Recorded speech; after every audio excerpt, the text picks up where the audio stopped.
If you've been here, you know San Francisco is a one-of-a-kind kind of place. Whatever. And the city's GLBT neighborhood is no exception. Do y'all realize that where we are right now happens to be the gayest four corners on earth? People come from all over the world to be on this intersection. Fatima, darling, as I live and breathe.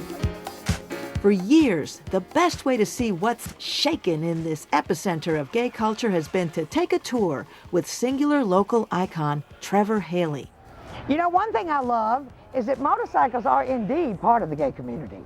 Now, of course, I kind of wussed out with a scooter here, but nonetheless. It's one thing that I realize is that what creates the greatest amount of fear is lack of information. And because the gay community had to stay hidden for decades and centuries, that people had developed an unfounded fear, and all they had were stereotypes. What was the image of gay men in the 50s and 60s?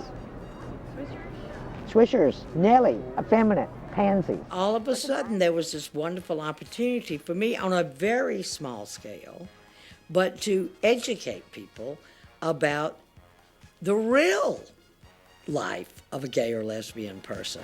Bulldagger, butch, diesel dyke. To be a politically correct lesbian, you needed Levi's, a plaid flannel shirt, and Birkenstocks.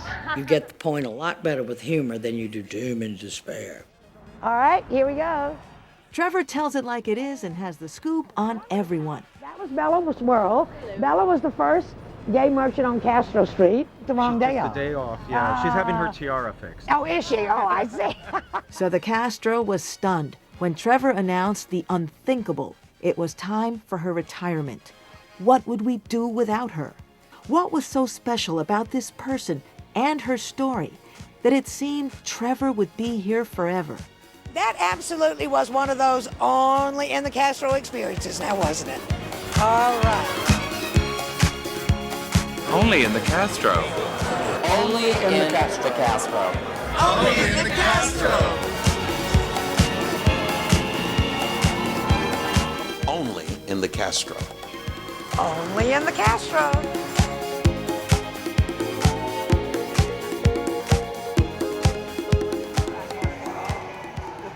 I was very humbled when I was getting ready to leave. Magnet said, "We really want to give a farewell party for you." So the guys put it on their marquee. There it was, I almost fainted. Jumping at the chance to honor Trevor is Magnet, another first for the Castro, a health center that affirms and embraces gay culture. The Castro is a mecca, and I would say that Trevor's the best navigator this neighborhood has ever had. I have watched her over the years lead groups from around the world and interpret and share and offer our community's history. And to me, she's an icon. Trevor was just love personified to me. I always knew I could get a great hug from her whenever I saw her on the street. It was always wonderful to be, sort of presented to whatever group of tourists she had, and she pointed me out as a kind of a resident artifact. And I discovered we had this common history of being in the Navy. We were both ensigns in the Navy at the same time. We're both from the Navy. That's how we both wound up in San Francisco. I know, that's right.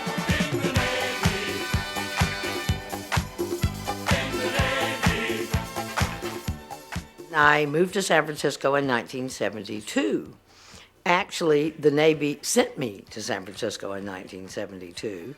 I thanked them for the ride and got off the boat and stayed here because I realized I had arrived and this was my home.